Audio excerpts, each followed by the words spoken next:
الرحمن الرجيم بسم الله الرحمن الرحيم الحمد لله رب العالمين وبه نستعين إنه خير ناصر ومعين ولا حول ولا قوة إلا بالله العلي العظيم ثم الصلاة والسلام على أشرف الأنبياء والمرسلين وخاتم النبيين وسيد المرسلين أبي القاسم محمد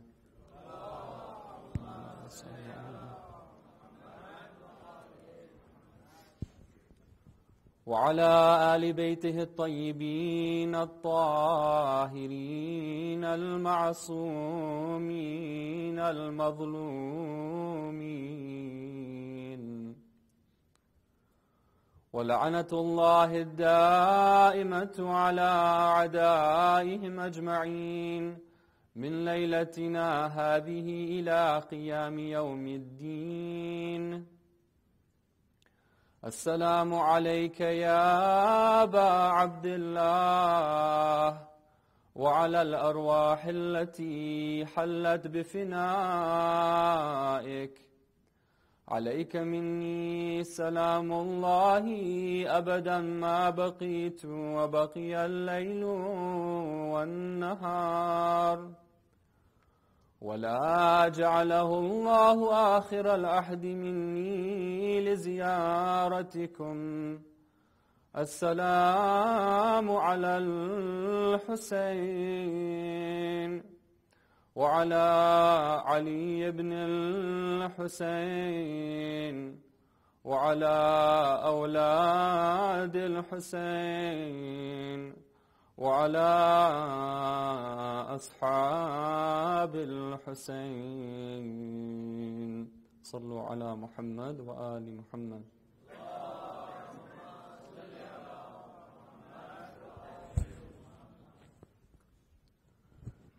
My respected elders, brothers and sisters in Islam and Iman, Salamun alaykum wa rahmatullahi wa barakatuh.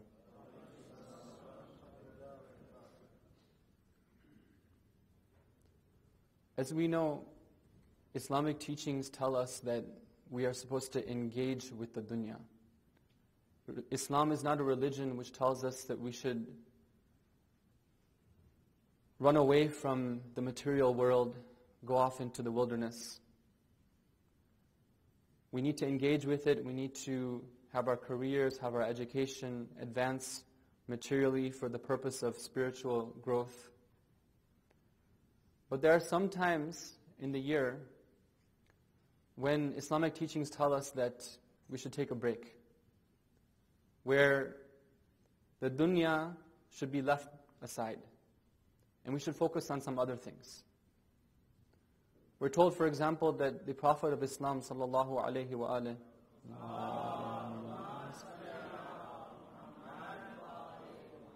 would take the last 10 days of the month of Ramadan and set up camp in the masjid and do i'tikaf for the 10 days, withdrawing from the world. A similar time has come upon us now, my brothers and sisters. The Ahlul Bayt alayhim salam have told us that when it comes to this day, the 10th day of the month of Muharram, in terms of pursuing the dunya, in terms of advancing our careers, getting an education, stocking up things at home, going shopping, all these things should come to a halt. We can take care of them at a later time.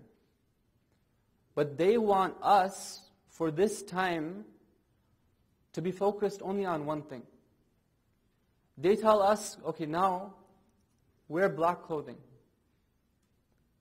Come and listen to the story of what happened to our grandfather Hussein alayhi salam in Karbala. And when you hear that story, shed your tears and mourn and grieve and weep. And tell others about the story as well too. This is our responsibility, brothers and sisters. This is what the Ahlul Bayt ﷺ themselves used to do on this type of day. They might come and tell us that it happened so many years ago, so many centuries ago. Just leave it aside. Move on. Commemorate it, but do it in a different sort of way. For example, have a conference and have educational seminars. But you need to separate and be modern. After all, we have other things to tackle, other issues to cover. But we have to respond, and we need to tell people who have this type of viewpoint that, wait a minute,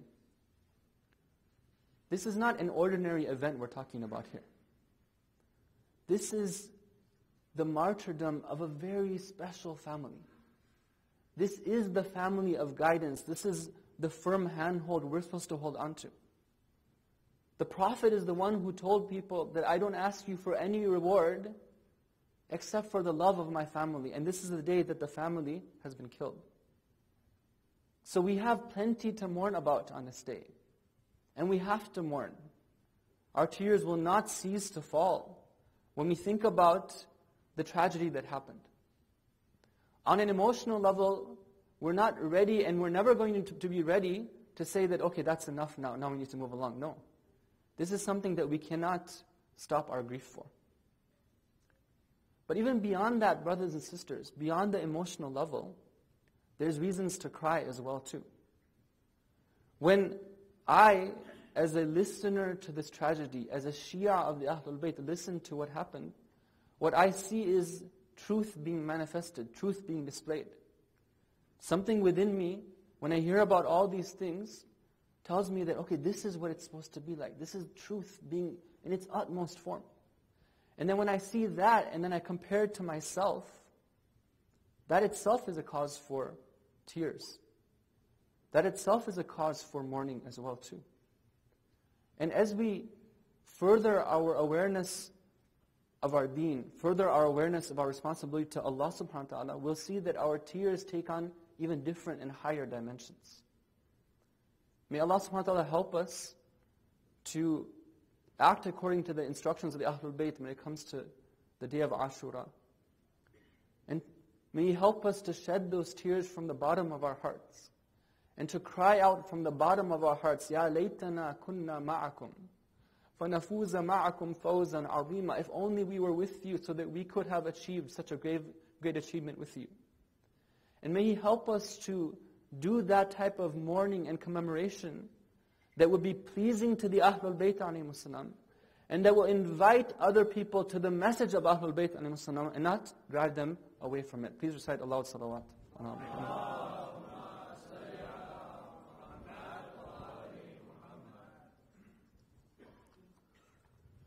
Brothers and sisters, the topic that we have chosen to discuss over these nights is the topic of awakening the hearts. And quite simply put, if we look at this phenomenon that we noticed with ourselves, that sometimes we feel connected to Allah subhanahu wa ta'ala, other times we don't. Simply put, that is not a random occurrence. There's a reason behind that. And all of it goes back to our intentions and our actions. If we are to make the right intention and do the right set of actions, then we will enter into a state which is known as awakening, as opposed to being asleep on a spiritual level. And when we are awake, we will feel that positive spiritual connection with Allah subhanahu wa ta'ala. And this is something that can be felt in what is called the spiritual heart. And there are signs which are mentioned of those people who have entered this stage. And these signs aren't something strange, that we read them in the Quran. One of the things that we learned yesterday is that somebody who enters a state of awakening will view the objects in this universe as blessings. And it will be something that they feel and experience as being blessings, not just something that they know and sometimes are reminded of. And the verses of the Quran which remind us of this will be something that hit them and jolt them. Unlike others who are asleep, for which the verses of the Quran will just be something that passes by the ears and then they go on to the next verse. Tonight I'd like to mention a few other signs which are described in the Quran, in ahadith, of those who have woken up. The first, or this is now the second sign of those who have woken up is that they will view sins and the idea of committing a sin in a different sort of light. What I mean by that is that they will view sins as being something very great, a very great crime and a very great travesty. As opposed to somebody who is asleep on a spiritual level, where they might have faith, they know that there's a God, they know there's a hereafter, but when it comes to the actual act of performing sins, it's not such a big deal. Easy come, easy go. A sin there, a sin over there, and it's not something which really troubles them. Now, the interesting point that I like to mention about this phenomenon, this sign, is that we see that people who advance spiritually, despite them performing obviously less sins than somebody who's not advanced, their sensitivity with respect to sins becomes more and more. And you might think from the outside that this is something which is actually the opposite of how it should be. We might think that, okay, for somebody who is advanced spiritually, well, they should be thinking that, okay, they're in a pretty good position, right? They're committing less sins than before. Even if they're committing a sin, it's a lot smaller in nature than it was before.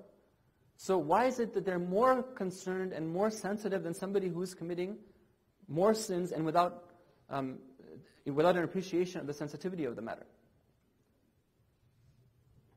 In particular, we see this in the example of the Ahlul Bayt alayhim salam. If you look at the Ahlul Bayt, even though these are the people who have been mentioned in the Quran as being purified from sin, these are the people who are given the highest status. They have been chosen by Allah subhanahu wa ta'ala to guide humanity. Even they, at their level, would never be comfortable with this false sense or the false notion that they are saved from the fire of hell. Even though they are saved from the fire of hell, they never were comfortable with that idea. They never sort of sat back and said that, okay, we are saved people. We don't need to worry about this anymore. Quite to the contrary, if we look and see their life pattern, we see that among all the people, they were the most sensitive when it comes to the idea of transgressing the command of Allah subhanahu wa ta'ala. Peace and salawat ala Muhammad.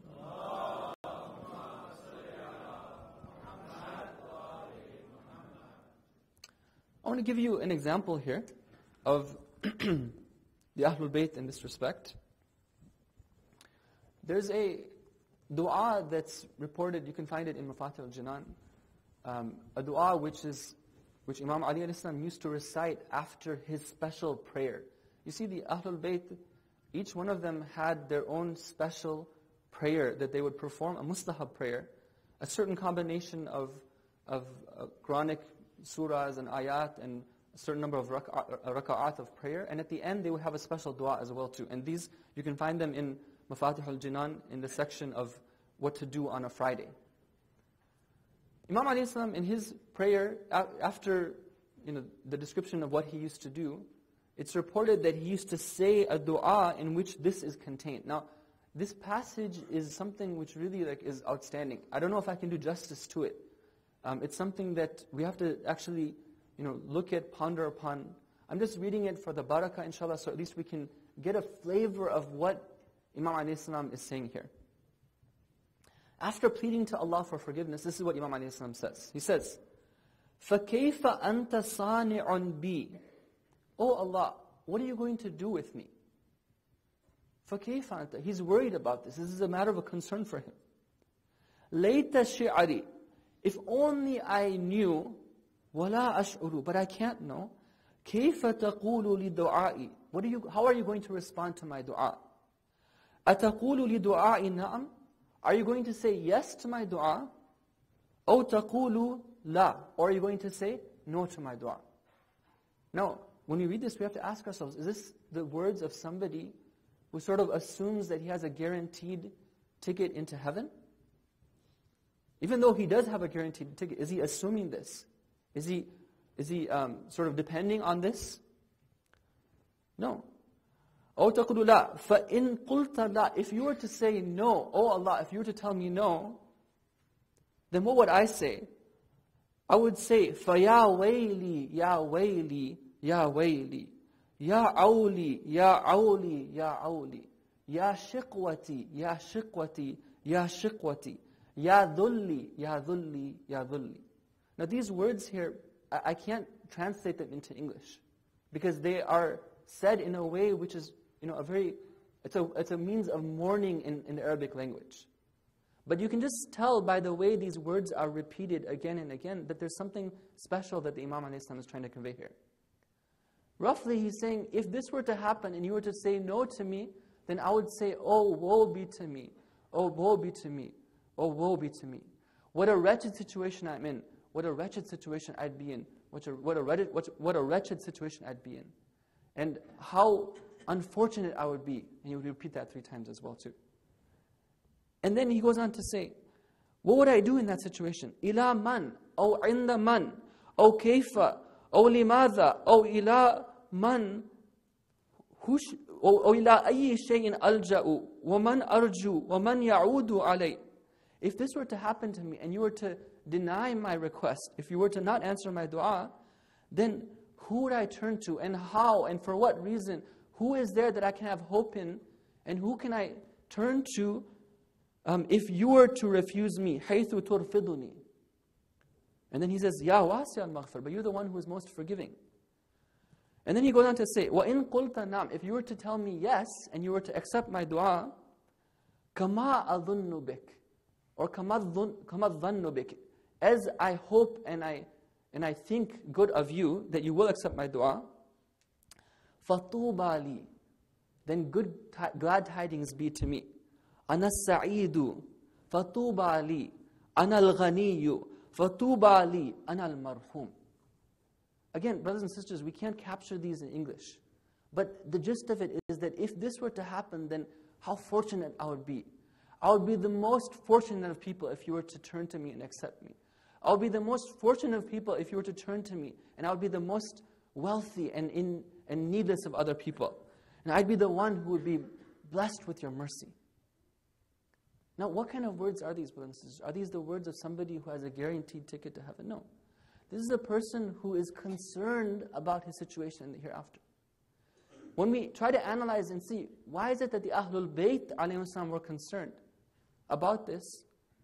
The answers that are given is, number one, that the Ahlul Bayt ﷺ knew that the position they were in. But what they are praying for is that Allah subhanahu wa ta'ala will continue His blessings upon them. The same way that He had continued His blessings until now, there's no guarantee that He would continue them from then on. So they were praying to Allah, oh Allah, that same isma and the same protection that you've given us until now, continue that. And the second answer is that the Ahlul Bayt didn't see their goodness and their virtue and their purity as being something that came from themselves. No, it came from Allah subhanahu wa ta'ala. It was something that they were given, and therefore they were appreciating the blessing that Allah gave to them. Please say, Salawat ala Muhammad wa ala Muhammad.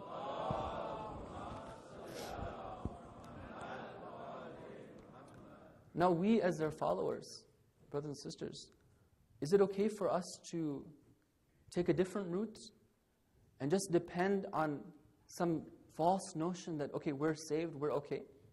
Inshallah, we are okay. Inshallah, we are saved. Imam Ali Islam says it as well too. That is my hope in you, that you are going to accept me, that you are going to accept my dua. Allah is all merciful. He is the one that says that it's the biggest sin is to have hopelessness in Allah subhanahu wa ta'ala. But that's different. Having hope in Allah's mercy is different than thinking that we have a guaranteed ticket into heaven. Sometimes, brothers and sisters, people depend on their love of the Ahlul Bayt as a means for salvation. Which is partially correct. The only means to salvation is having that love of the Ahlul Bayt. but not when it means that at the same time we don't have any regard for our actions. If we're trying to bank on the Ahlul Bayt's support, but we don't have any resemblance to the Ahlul Bayt in our actions, then we're banking on nothing but a false and invalid hope. This is what the Ahlul Bayt themselves tell us. In one tradition, Imam Baqir alayhi salam says,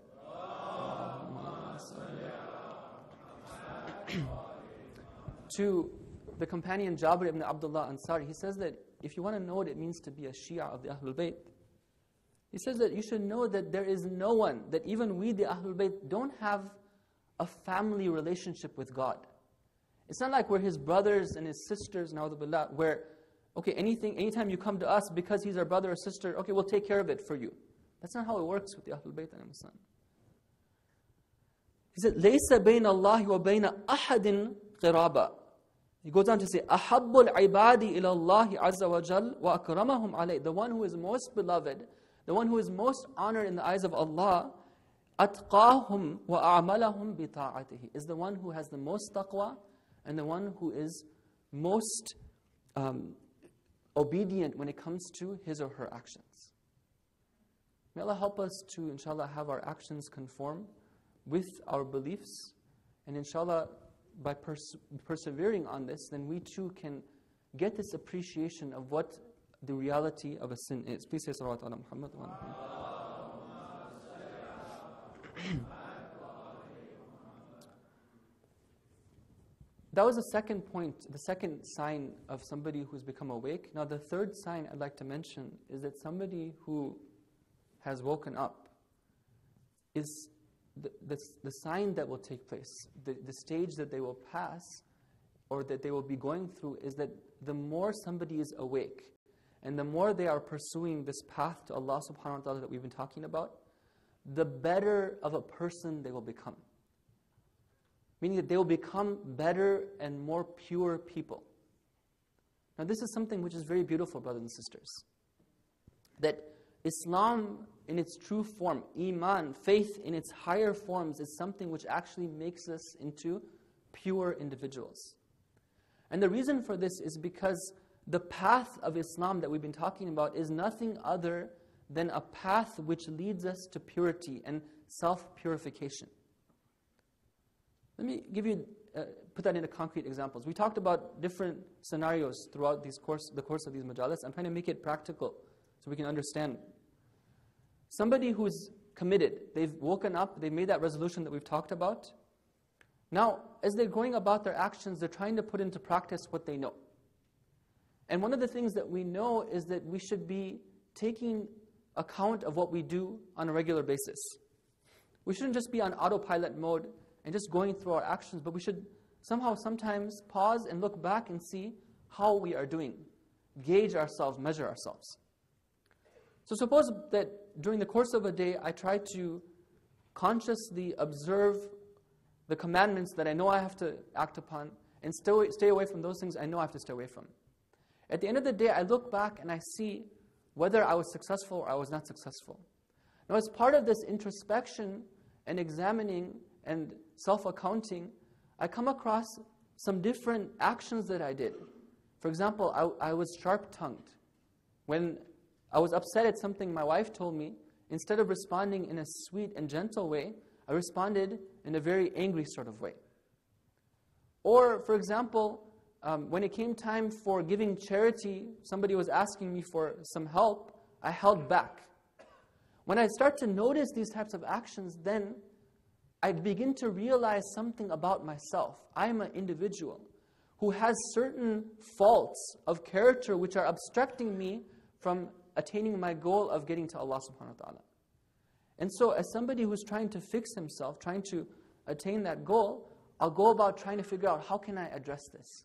How can I get rid of that anger within my soul that's causing me to speak so angrily?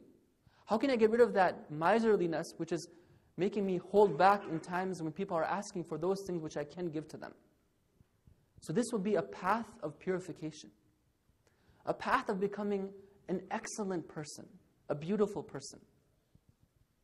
When we look at the path of the prophets and the Ahlul Bayt of Islam, and we look at what they achieved, we see that it was their Islam which made them into extremely beautiful people. I don't mean somebody who's just has good manners. There's a lot of people who have good manners. You go to a store, right? Typically, they're courteous to you. They have a smile on their face. They'll say hi to you, right? Now, sometimes they are really good people, and I'm not denying that. Okay, but sometimes, if you go and look at it and sort of examine it in a little bit more detail, you'll see that smile that's plastered on their face, that's not really a sign of somebody who's a good person. That smile is on their face because they're making money from you, and it's only because of the money that the smile is on their face, no other reason. Sometimes you go and check out that same person and how they are in their lunch break, when they go off in the corner and they take their smoke break and they're just chatting among their friends. Right? You'll see that, and you ask, wait a minute, what happened to that person who was so courteous and nice, and now you see them using this foul language and talking about all these different things? Or sometimes you see that when they get stressed out and they have a lot of people coming to them, there's a big checkout line, they're not so concerned about your money anymore because they're getting enough money in general. Then see in that stressed out situation whether they're still able to maintain that same level of courtesy or not. We're not talking about these type of false and superficial courteous behaviors. No, we're talking about really and honestly being people who are genuinely good and pure. This is what the teachings of Islam give us. The higher level of faith give us a path and a means for becoming these excellent people. We have one tradition, brothers and sisters, in which we're told that the Prophet Yusuf ﷺ, it's about Yusuf. Yusuf, of course, we know it was somebody who was famous for being very beautiful in terms of, he was a very handsome and beautiful individual. The Quran tells us that he's so beautiful that at one time when he walks out and there's a gathering of women there, the women from the noble folk of Egypt who are used to seeing beautiful things and beautiful people, when he comes out, all of them are so taken by his beauty. Every single one of them who happens to have a knife in her hand because she's cutting fruit, every single one of them cuts her hand because she just can't contain herself after seeing the beauty of Nabi Yusuf a.s. Now we're told that in a tradition that all of the beauty in this universe has been divided into two. And one half of the beauty of the universe was given to Nabi Yusuf a.s. Meaning that if you look at all the beauty in this universe that's ever been from the beginning of the universe till the end, all the beautiful scenes and trees and oceans and mountains and majestic scenes and everything, take all of that beauty and you take it all in one side of a scale, all of that measures up to the beauty of one person, Nabi Yusuf a.s. That's how beautiful he was. But we have another tradition which tells us that if you compare the internal beauty of Nabi Yusuf a.s., the beauty of the character of Nabi Yusuf a.s., it was greater than the physical beauty of Nabi Yusuf a.s. This is what the teachings of Islam have to offer us. This is what the higher teachings of faith give us. The beauty of character. Please say salawat ala Muhammad wa ala.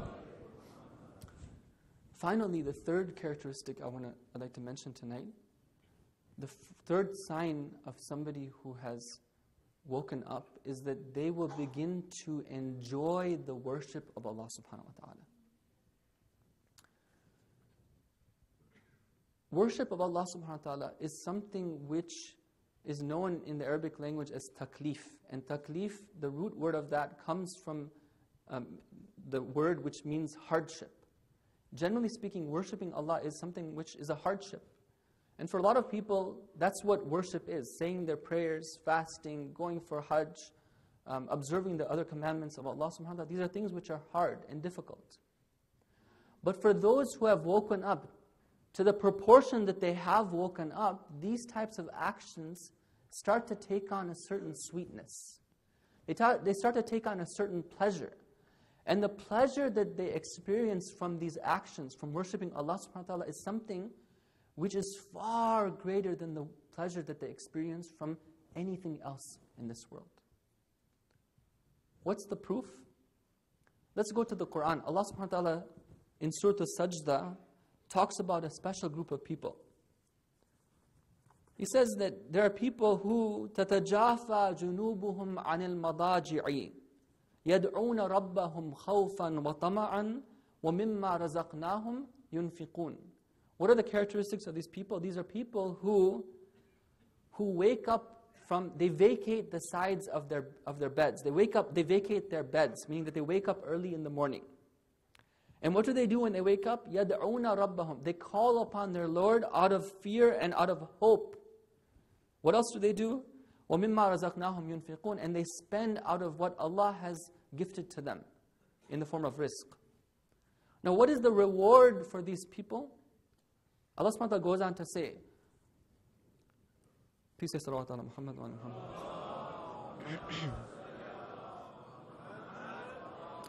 He goes on to say, فَلَا تَعْلَمُ نَفْسٌ مَا أُخْفِيَ لَهُم مِّن قُرَّةِ أَعْيُنٍ جَزَاءً بِمَا كَانُوا يَعْمَلُونَ.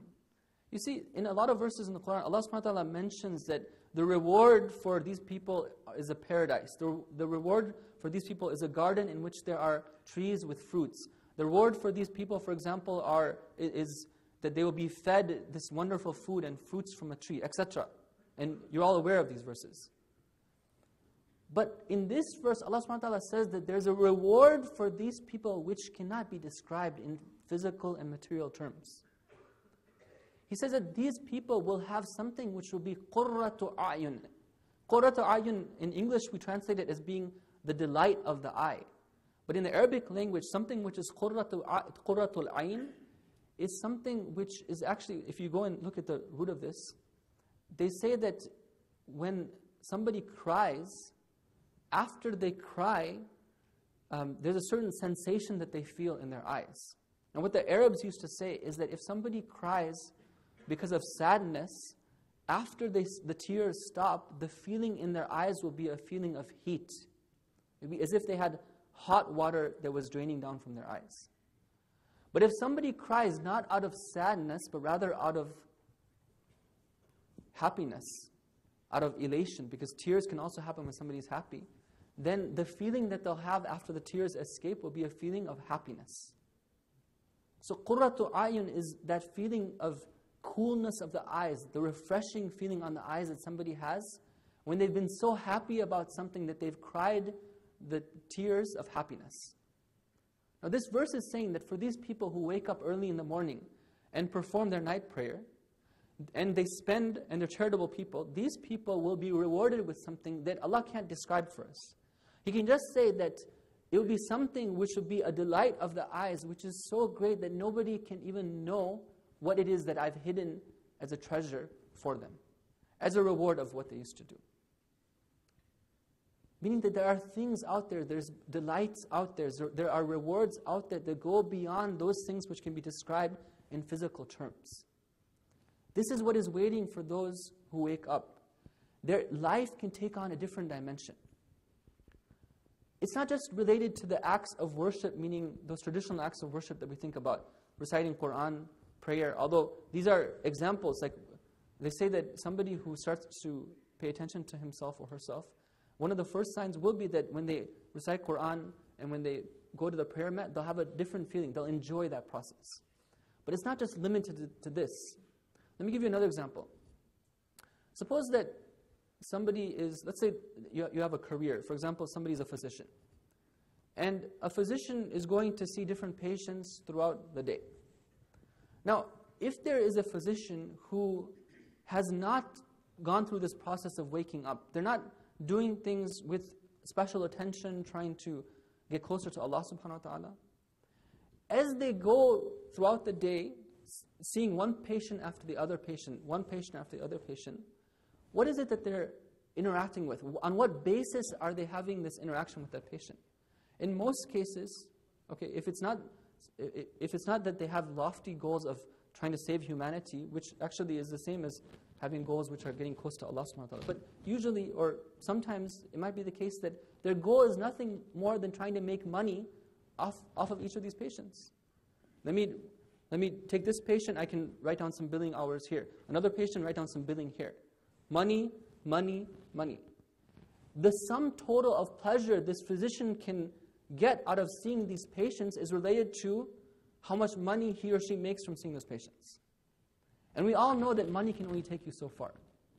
It can only take you so far. Money is a good thing. It can help, right? You can do a lot of good things with it. You can take care of your needs. You can build beautiful institutions that are useful and worthy of things like this institution. But it doesn't give us happiness after some time. It doesn't give us delight. It's just something that, yeah, it's useful, we need it. But there's nothing special about it. But somebody who has a connection with Allah subhanahu wa ta'ala, when he or she is seeing those patients one after the other, what they're doing is they're interacting with these patients on a different basis. They're seeing themselves as doing something that Allah wants them to do. They have God in mind when they're seeing the patient. They're doing it on the basis of godly virtues. They know that healing is something which is the act of God, and they're actually acting as a manifestation of one of the names of God by healing these different individuals. And so as they interact with these patients, even if the patient is grumpy, even if the patient is like swearing at them sometimes, because they're so much in pain, they're actually deriving pleasure from this, spiritual pleasure. One after the other, they're getting closer to Allah subhanahu wa ta'ala by interacting with these individuals on a different capacity, given a different nature, and there's different rules to the relationship that they have as they're going from one patient to another. And you can take this example and apply it to anything that we have, teaching, working at home, washing the dishes at home, whatever we're doing. If we do it with the right niyyah, the right spirit, the right intention, even these acts can be things which give us spiritual pleasure, beyond which anything like money or power or positions or big homes can ever give us. Please say salawat ala Muhammad wa ala Muhammad.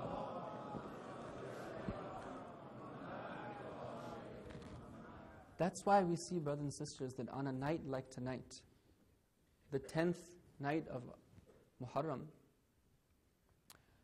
when Imam Hussein a.s. and his companions know that this will be the last night for sure that they are going to exist in this world, what they resort to doing, what they are eager to do is nothing more than that which gives them the most pleasure, which is talking to Allah subhanahu wa ta'ala, calling upon Allah subhanahu wa ta'ala, praying to Him.